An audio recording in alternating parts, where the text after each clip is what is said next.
So, yeah, once again, I don't have any idea how good that actually is. So yeah, that's also the kind of topic of the video, the mistake integration method. So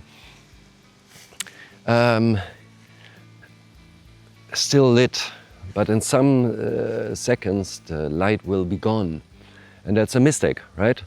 Because the light needs to stay, the sun needs to stay. I need to shoot another video after this, and I'm getting attacked by wildcats. So yeah, that's the mistake. So how do we integrate the mistake? And also that I'm maybe completely out of focus. And that's also something, yeah, we need to think about. Like, what is actually a mistake?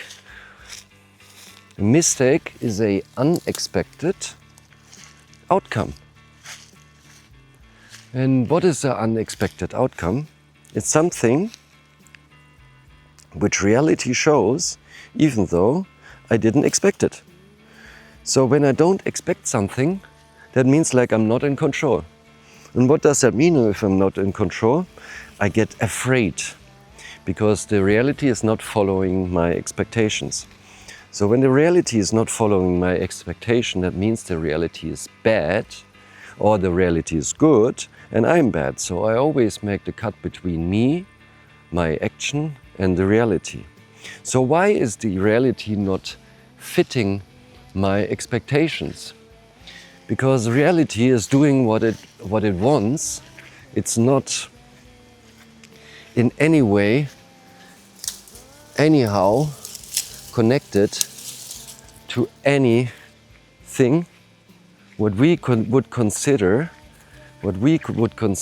as logic and or meaning. So when there is no logic and meaning, why am I so ignorant towards this very dynamic world that I call something a mistake? Because when there is no rule and it's complete chaos, there can't be a mistake by definition. So how do we integrate these mistakes? By, for example, not maybe even naming them like this, but seeing them not just problems, but opportunities. This is what we learned already, right? Challenges. Or mistakes can also be something where you can find out the solution of, the solution of a different problem, and sometimes also you fail early and often, and you avoid bigger mistakes in the future. Because maybe at the very beginning, it's more easy to correct the mistake. So famous architects, they say, yeah, it's better to erase the mistake with the rubber than with a sledgehammer. But since we always try to get the perfect solution on the first trial, because let's not forget, we learned that in school. So when we had the tests, we had to find, in a limited time, we had to find the perfect solution, but to a task, right? So what we learned was status quo, solution, straight line, right? Only time, okay, bring the perfect solution. What is the result? What is the mathematics?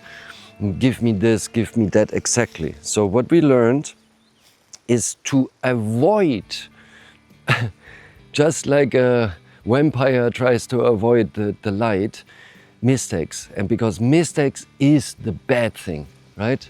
And later we find out, wow, for example, we are in companies or we have our own company, we have different difficult life challenges, very, very complex situation, very dynamic. So if we don't do something, it already makes the situation worse or better. So we don't know when to act. We don't know, oh, am I procrastinating or am I being patient or am I going too fast or should I go faster? So This makes us all of the time stressed, and we get this overthinking paralysis and not do nothing. But we know when we do nothing, it gets worse maybe, or maybe it gets better. So what we try to understand is what grade or quality of mistake is it. And by assessing this, and also to step back for a second and look from the outside again and have a little bit more of a meta perspective.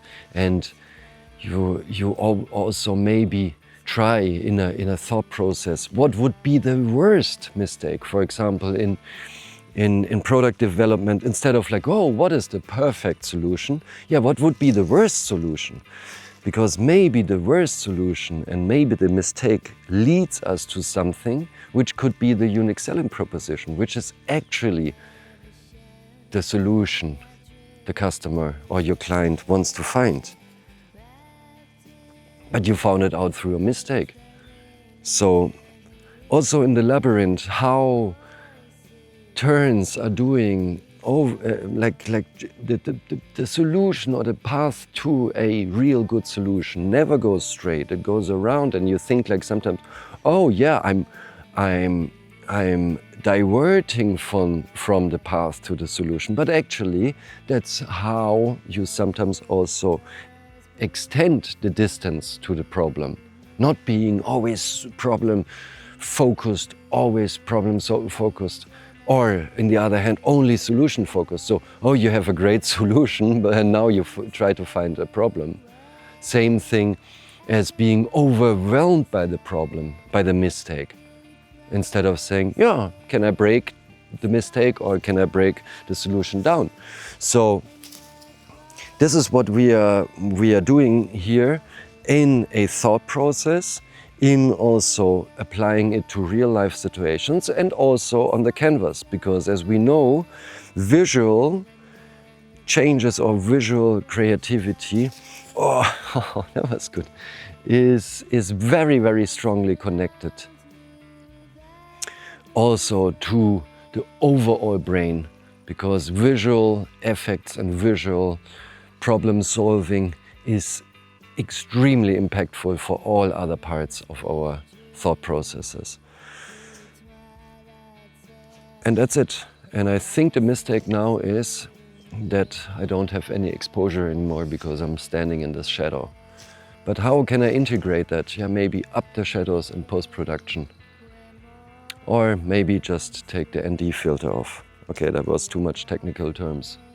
But yeah, embrace your mistakes. Your mistakes can be, and so many times you know that, so many times you made a mistake, a so-called mistake, but then later you found out that led to something even more important. And this is what we are trying to learn here, also with the 3 seconds to, first of all, when something happens, what we all say, oh, you know? But here we say also, oh, wait a second. Just a second. And by just saying, hey, wait a second, you give your brain the chance to evaluate the situation again, to not go down the path of like, oh my God, I made a mistake, I'm a failure, oh, it's so bad, da da da da. I mean, I'm exaggerating, but this happens sometimes. So you eat in the middle of an important recording, you eat a bug, and that was good, high protein. So instead of going down that road and being like, oh no, I messed it up again, oh my God, my teachers were always right. No, you say, oh, wait a second, what did just actually happen? How can I integrate that? Maybe there is something else. And surely later you can say, after some time, when your whole brain and your whole anxious and anxiety cool down and your adrenaline goes down, you see like, oh, wow. For example, something falls down, right? You know, these vases which fall down and it's like thousands of pieces. Yeah, there is a Asian art craft where you stick these broken vases together and seal them with gold, because to embrace these broken vases, these mistakes, right? And I think, yeah, that's a nice way to look at it. So in the next video, let's see, yeah, maybe real-time applications. I think that's also a very important one.